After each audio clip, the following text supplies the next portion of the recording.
Hello friends, welcome to Sri Stars. இன்றைக்கி நம்ம முடக்கத்தான் கீரையில் இருக்க நன்மைகளையும் முடக்கத்தான் கீரையில் என்ன ரெசிபி பண்ணலான்றதையும் பார்க்க போகிறோம். முடக்கத்தான்னு அதுக்கு எப்படி பேர் வந்துச்சுன்னா, அது முடக்கு வாதத்தை நீக்கிற சக்தி அதுக்கு இருக்கிறதுனால அந்த கீரைக்கு முடக்கத்தான்னு பெயர் வந்துச்சு. இந்த கீரையை நம்ம அடிக்கடி உணவில் சேர்த்திட்டு வந்தால் நமக்கு மூட்டு வலி குணமாகும், வாத நோயை போக்கும், மலச்சிக்கல், தோல் நோய், மூல நோய் முதலிய நோய்களை சரியாக்கும்.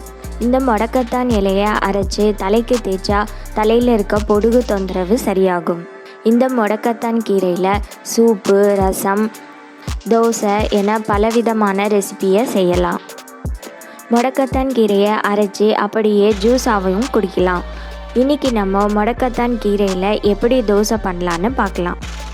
1 கப் புழுங்கரிசி, 2 ஸ்பூன் உளுந்து, ரெண்டையும் நல்லா வாஷ் பண்ணிவிட்டு ஒரு 3 ஹவர்ஸ் ஊற வைக்கணும்.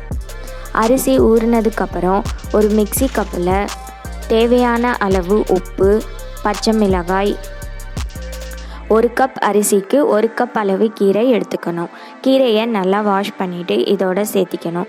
அதுக்கப்புறம் நம்ம ஊற வச்ச அரிசியும் இதோட சேர்த்தி நல்லா நைஸாக அரைக்கணும். நைஸாக அரைச்சதுக்கப்புறம் இந்த மாவை 5 அல்லது 6 மணி நேரம் புளிக்க வைக்கணும். மாவு புளிச்சதுக்கப்புறம் தேவையான அளவு தண்ணியை ஊற்றிக்கணும். எண்ணெயில் கடுகு, கருவேப்பிலை தாளித்து இந்த மாவில் சேர்த்திக்கணும். இந்த மாவை நல்லா தண்ணியாக கரைச்சி நம்ம ரவா தோசை ஊற்றுற மாதிரியே ஊற்றலாம்.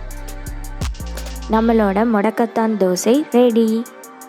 சுவைக்கலாம் வாங்க. இந்த தோசைக்கு சைட் டிஷ்ஷாக நம்ம பூண்டு சட்னி இல்லாட்டி தக்காளி சட்னி செய்யலாம். இதை எப்படி செய்கிறதுன்ற லிங்க்கு டிஸ்கிரிப்ஷனில் இருக்குது. ஓகே ஃப்ரெண்ட்ஸ், எல்லாம் ட்ரை பண்ணி பாருங்கள். எப்படி இருந்ததுன்னு கமெண்ட் பண்ணுங்கள். தேங்க்ஸ் ஃபார் வாட்சிங்.